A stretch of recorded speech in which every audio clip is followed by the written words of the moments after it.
So guys, welcome again. In the second part of this video, I'm gonna talk more about if else and solve another question.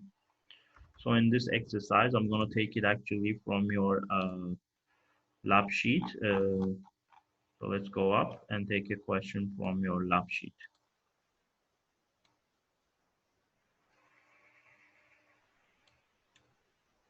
Control structures and loops.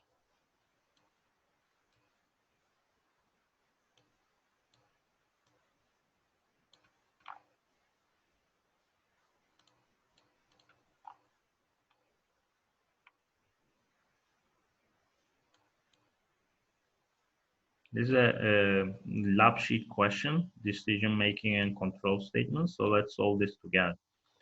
Write a complete C++ program that asks the user to enter the temperature of the day in terms of Celsius. According to the entered value, show the relevant message given in the following table. You can solve this question using if-else statement.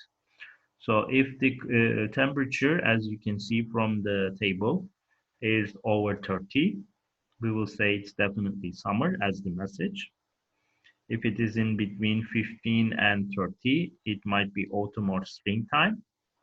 And finally, if it is somewhere in between -5, which is basically the lowest temperature you can get in Cyprus, and in between 15 Celsius, then we'll say it has to be winter. Finally, we can add another statement that will be, let's say, lower than -5, and we can say something like you are not in Cyprus probably, or something else. Okay, so we're gonna go there and type the program together. Did we understand the question? Is it clear? Yes, sir. Good. So we're gonna go there and type it. So first thing I'm gonna type is to basically copy paste these conditions one by one, so that I'll have them on my list. So I don't have to go back and forth to check up the condition. So these are my conditions. Over 30, definitely summer. 15 to 30, autumn or springtime. -5, 15, then it is the time for winter.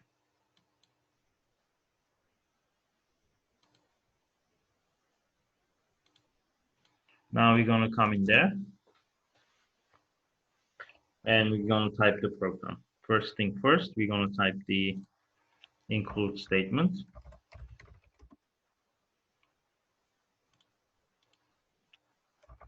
iostream using namespace std and the main. Hi, teacher. Yes, gentlemen, unless you have a question, please don't disturb me. Is that clear? Okay.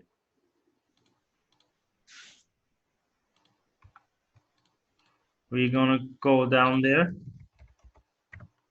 and type return 0. There's an optional statement called scene ignore and get. These are, as I said to you many times in the tutorials, are optional. You don't have to put them.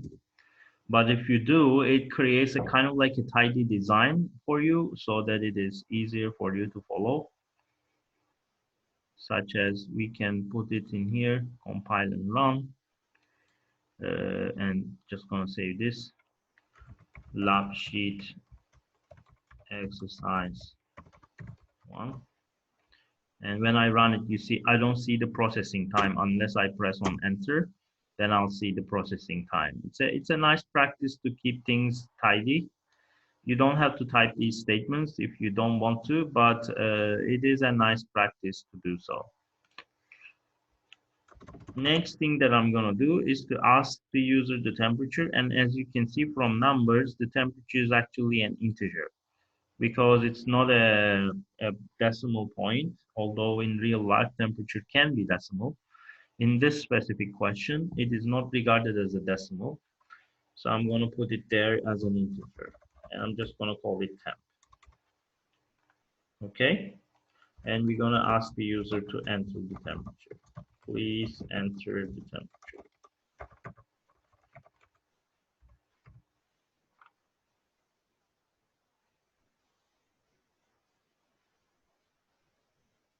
And then we're gonna get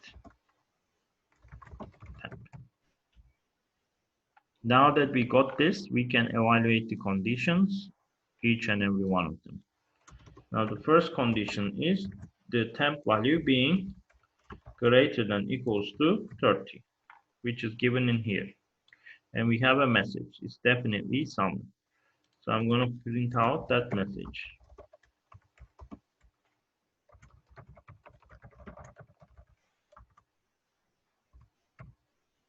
You see, I didn't put the curly brackets because I only have one line. If I had more than one line, I should be forced to put the curly brackets. But because I don't have it now, I'm not going to put it. We're going to put else if.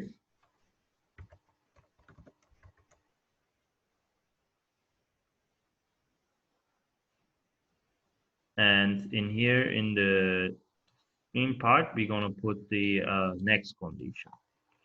So we're going to put something like in between 15 and 30. Temperature will be over 15.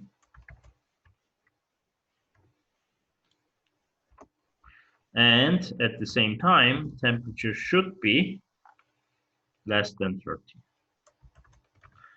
And means at the same time. Never forget that. So it has to support both conditions. It should be over 15 and at the same time, less than 30. Means and refers to both conditions. Okay, so both conditions to be satisfied. Otherwise, this will create problems for you. So both of these conditions must be satisfied in the window in the question.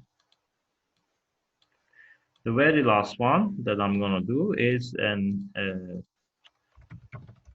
let me just write this. In the second part, it says it might be autumn or springtime, and the very last one is the winter one. So you're gonna go down. We're gonna put else if again. This time the temperature will be in between -5 and 15. So you can simply copy paste this line in here. It should be above -5, but less than 15. See, above -5, less than 15. Please don't go and type this. If you type this in an exam or an assignment or in a project, you get 0.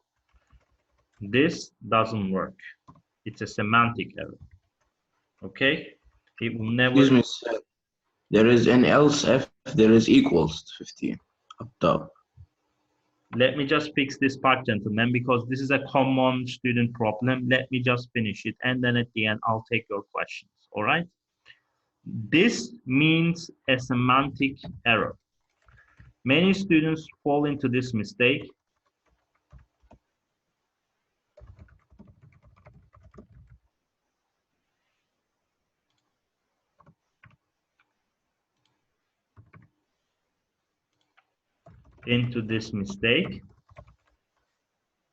And it is completely wrong. Each statement in programming must be evaluated individually. You cannot write -5 greater than -5 and less than or equals to 15 because this is not one statement. Remember that computer must handle statements one by one, okay? It cannot handle statements like this, like combined statements. if you want to combine the statements, you must make sure that it is combined with an AND or an OR operator, okay? So if you want to write something like this, what you do is that you put -5 greater than -5 and less than or equals to 15, okay? In here, this should be less than because you cannot take 15 and 15 in here. It should be one of them. I will take here.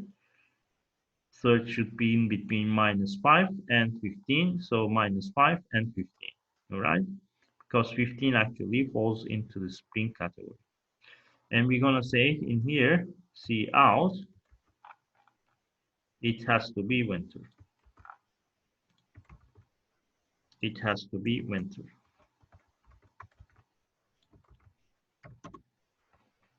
Okay. Now you can also do an optional part and say that the temperature is even lower than something else. Like this should be lower than -5. And we can say in here that you are not in Cyprus. Because usually the temperature never goes beyond -5 in Cyprus. I guess you are not in Cyprus.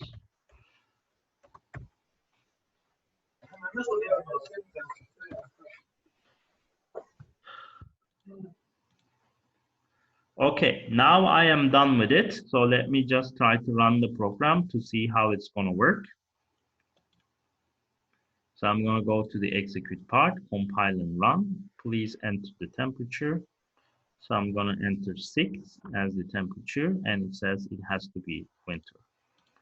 Because 6 category actually falls in between -5 and 15. You can put a basically a column here to make sure that the program looks better. And let's enter another temperature, such as 18. And it says it might be autumn or springtime. If we are in summer, it can get as hot as 40 Celsius here in Cyprus. So I'm going to enter 40 and it says definitely summer. As you can see, based upon the selection that you do for the temperature, it shows you a season. So if it is over 30, it says summer. If it is somewhere between 15 and 30, autumn or spring. If it is somewhere in between -5 and 15, winter. And finally, less than -5, it shows something else. So make sure not to fall into this mistake. A lot of students do. Don't type it like in between -5 and then less than or equals to 15. This is completely wrong and you will get no points at all in an assignment or in whatever being asked to you. This is completely wrong. The correct way of writing is actually like this, okay? So make sure of that. Now I'm finished. Now you can ask me questions, okay? When I try to explain something, don't interrupt me. Make sure that I finish first. And then if you have any questions at the end, I'll be happy to accept them. Should you have any questions now, I can accept them.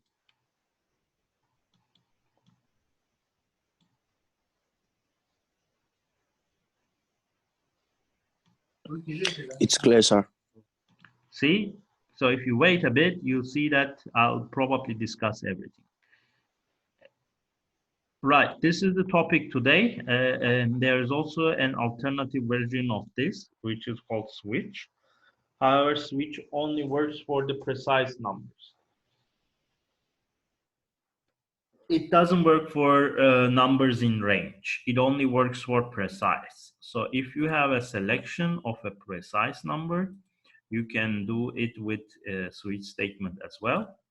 But if you are evaluating numbers in range, you have to use if else. For example, look at this question. Write a program to ask the user to enter a number from keyboard. If the number is equals to 0, it is 0. If it is less than 0, negative number. If it is larger than 0, positive number. You can understand from the way the question is asked to you whether the number or the category you are supposed to do is a precise equation or a value in range. In this question, there is a precise value, which is 0, but the other entries themselves are actually in range. It says that it is less than 0 and greater than 0. So anything greater than 0 is regarded as a positive number, and anything less than a 0, this is a negative number. We call these values in range because 1 is also greater than 0. 1,000 is greater than 0. 1 million is greater than 0. There is no way that we can end up this range because any number above 0 is automatically positive. So if a value is in range, we cannot use switch. We only can use if else because we can only evaluate the condition with a greater than or less than sign. Okay. However, there are specific conditions sometimes that you can automatically initialize the value to a certain outcome, such as one outcome is, let's say, the choices for you to pick up from the alphabet. In those conditions where the value is precise, you can actually use a switch statement. Let's do an exercise for the last time, and I'm going to finish the lecture if you don't have any questions. Excuse me, sir, I have a question. Yes, go ahead. Is this lecture will be like recorded? You're gonna record it for us? Yes, I am recording it right now, gentlemen. See? It will be uploaded for the Moodle? I don't upload things on Moodle. I upload them on YouTube. Okay, thank you, sir. Gentlemen, do you attend to my lectures regularly? How many times did you attend to online sessions? Can I learn? Hello, I'm talking to you. Yes, sir. I attended like every time there is a Every session time on you Moodle. attended, how many times did you enter on Moodle? There is, you made 2. One was like a fail, and the other one was 90 minutes. I enter it. Very But good. like this, yeah, First this of all, one, I didn't fail because I did it on Zoom, just like I'm doing right now, okay? Second of all, you can access to the past courses and also the current courses that I do on the page. So if you go here, you can see that I have online YouTube tutorials, okay? I know. If you I go tried there, you one. can watch the videos. For the past ones, you can simply go to my session, next online session part, and these are past exercises. You see past classes. So you can watch a playback of the session that we held. Okay, for example, we did, as you said, in 23 of March, and we also did last week. So if I click on the presentation of last week, you can actually watch this, okay? Yeah, I know. I watched it because there is a time difference between summer. I didn't change. It was for me 1 hour ahead, but I attended it. But Very good. I'm asking about this one. Yeah, like Okay, this this one. one will also be uploaded, and I will also share the link with you on the Moodle page. So once this course is finished, you can go to the Moodle page, Introduction to Programming part, and I will share at the top the past class. You can watch it here, and you will be able to click and watch it. Does that help? Okay. Okay, thank you, sir. You're welcome. Any other questions?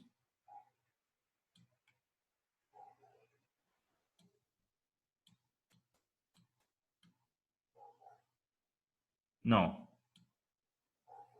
Okay. So I'm gonna go into here and solve one last exercise just to show you how switch works. So I'm gonna put the standard statements here, just as I did with the other exercises. Saving this. So if Zoom is not, I will always try big blue button at the first of my class. Okay, guys, just so you know, maybe some of you didn't realize this. Every time that I enter my session, I will get into session here. Okay, join the session. But if it's not working for me, and sometimes it doesn't, as you can see, there's a problem with it. I will do it on Zoom. So Zoom is kind of like my secret weapon that I'm going to use every time if things doesn't work for me. All right. So make sure that if things doesn't work, don't panic or log out. I will send you a message for a Zoom invitation, and you can always connect to here, and we can do the lecture on Zoom. All right. Just so you know. So I'm going to offer a menu of choices in this exercise to the user. This is particularly useful when you want to do a menu of choices, okay? When you want to offer or something like a choice to the user where the choice will be precise. So let's ask the user to enter two numbers. Please enter a number.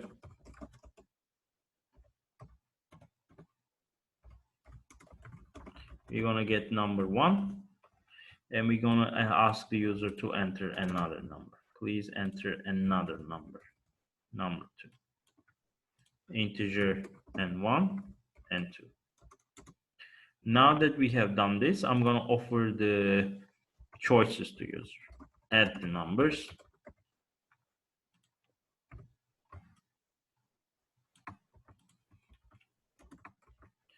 Subtract the numbers.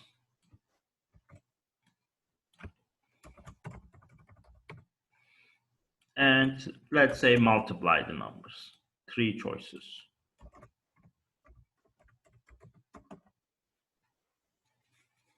And I'm just gonna put the menu here. Arithmetics menu. And ask the user to pick up one of these choices. Just going down. Ask the user, please select one of the choices.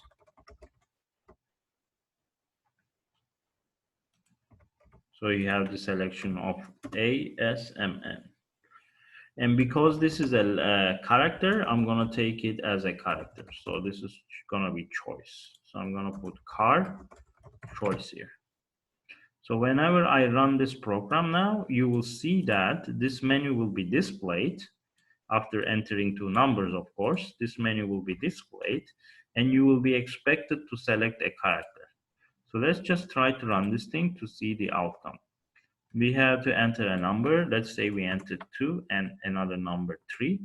And now you can see in the arithmetic menu that A refers to add the numbers, S refers to subtract the numbers, M refers to multiply the numbers. And we are supposed to select one of these choices.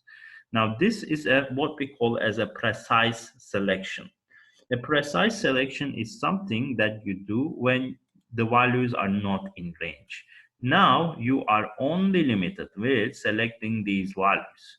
The only thing that you can write here is either A, S, or M.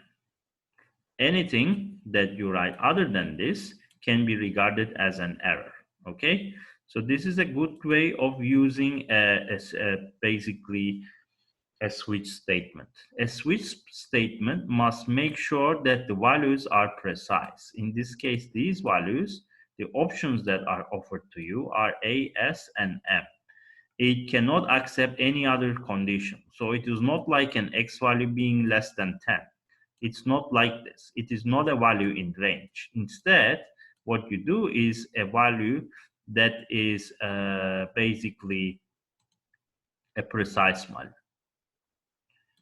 So I'm going to close this, go to the program, and now evaluate each condition. You can solve this question with if else. You can also solve it with switch. Just for the teaching purposes, I'm going to solve it with switch. However, in reality, you can also solve it with if else. I put the switch statement. And in here, I'm going to put the choice, which is the one that I want to evaluate. You see, choice is the one that I like to evaluate. Coming in here, I'm going to put the cases. Now, my first case is that the switch value is A, because that is the first choice. Now, to evaluate that, you pull a single quotation and put the exact value, because this is a character. But remember that the user can also press on the capital A or the lowercase a, because it could be that their caps lock is on. So they press one of these letters, and we're gonna show that the addition is selected here. So we're gonna say something like adding numbers is selected. Each case statement must end with a break, otherwise it will jump to the next case. This is regarded usually as a bad practice, so make sure that each case must end with a break. So now that you handled A, you can put the S, which is a lowercase s and an uppercase s. And this one refers to subtracting the numbers. There is also another one, which is called M, multiplying numbers.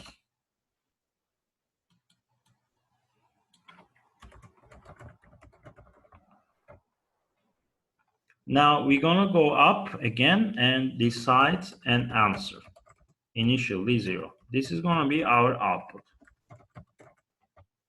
So coming in here to add the numbers, answer will be equals to n1 plus n2.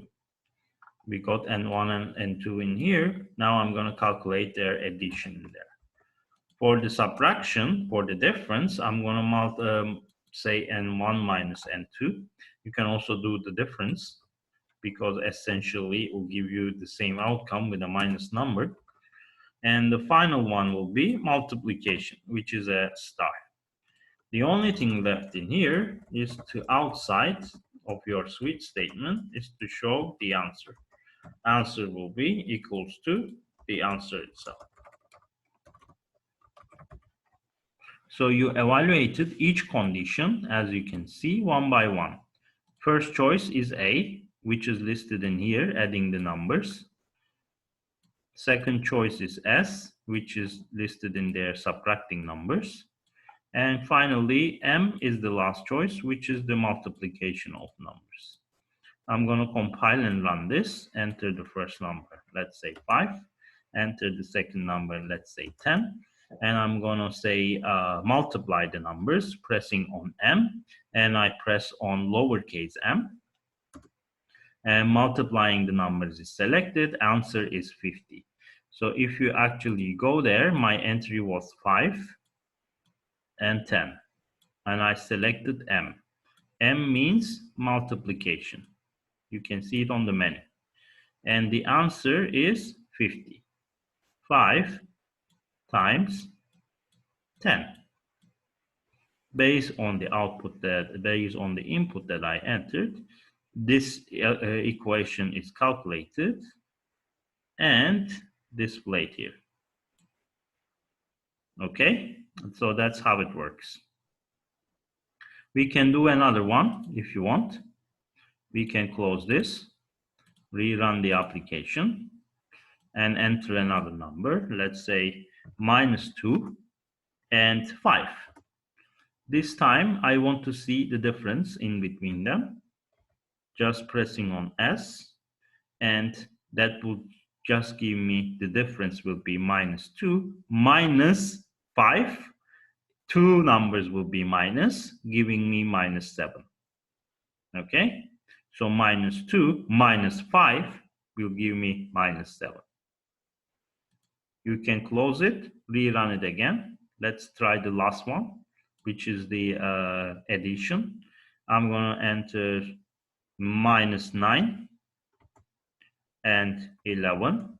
And this time I'm going to select adding the numbers. And this time I'm going to put the capital A instead of the lowercase. And you can see that adding number is selected, answer is 2.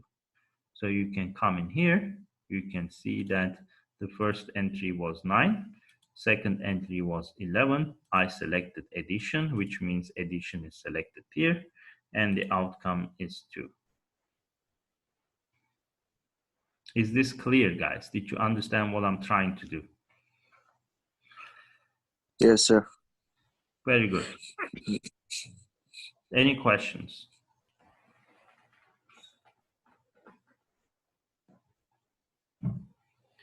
Okay, no questions. Very good. One final thing before I end up this is that I can Sorry, sir. Yes. Please, I want to know what is the difference by putting the small letter and the capital letter? Tell me again, I didn't hear it. What is the difference by putting the small letter or a capital letter? What's the That difference? doesn't matter because I put both cases, as you can see. All right, I Both understand. cases are evaluated. If I didn't evaluate one of those cases, let's say I only evaluated capital A and not lowercase a, then it wouldn't understand what lowercase a does. So when you press on the selection of lowercase a, it wouldn't trigger that. But because I can define this as a case for both situations, it doesn't matter. You can put on the capital, you can put the lowercase. All right, thank you. You're welcome. You can also put a default statement here, even if you want to, and say that please select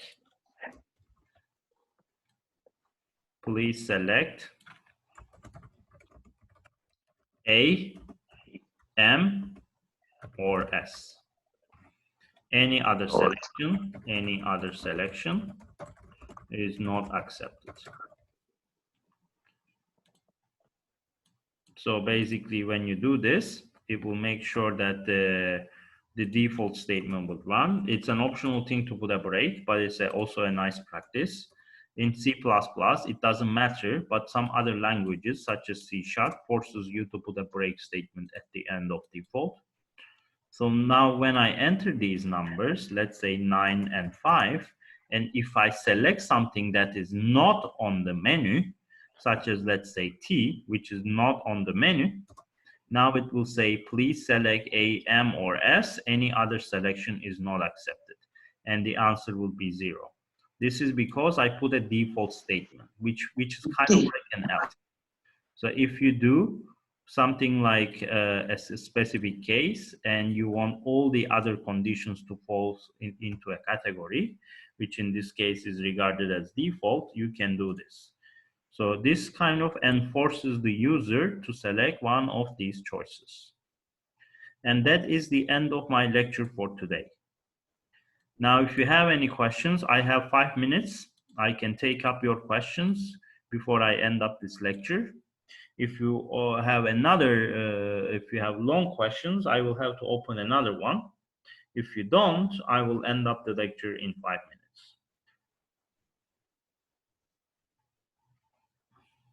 Any questions? Is it clear? Can you follow it better now?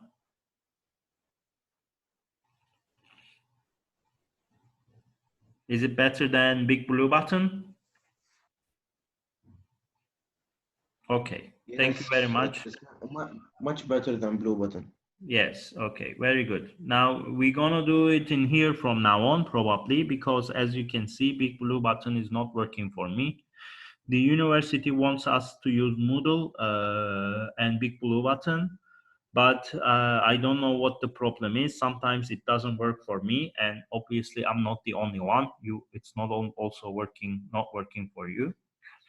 So when it is not working, I will invite you to Zoom and do my lecture here. I will also upload these videos on YouTube so you can follow them. Okay. Thank you for coming to my class today. I really appreciate it. I'm not going to take attendance because the big blue button didn't work. So it's not fair to take an attendance. So to me, everyone had come, everyone had attended. Okay. I do not care much about the attendance. It's not something that I will enforce. You are not babies. You are not in primary school. If you are coming to my sessions, this means that you hunger for learning. You want to learn something. You want to be someone. Do not come to my session just because you want to register. Okay, that's not a viable choice to me. Just send me an email. I'm not gonna come. Please, can you count me? Or just, you know, at the end of the term, when I enter your attendance, if you get a good mark, I will already count you as you were in my classes, because this is university life. You shouldn't be, especially under these circumstances, I shouldn't force you to come, because and not everyone has a very stable connection, and the circumstances are against us. In the regular term, we encourage you to come, but because the circumstances are a bit different now, I will not enforce attendance, okay? Other than that, thank you for coming to my session. As someone mentioned, I will upload this session on YouTube so you can watch it. Thank you, sir. Thank you very much, and I am ending the meeting now. I'll see you guys next week. Take care. All right, sir. Thank you. Bye. All right. Bye.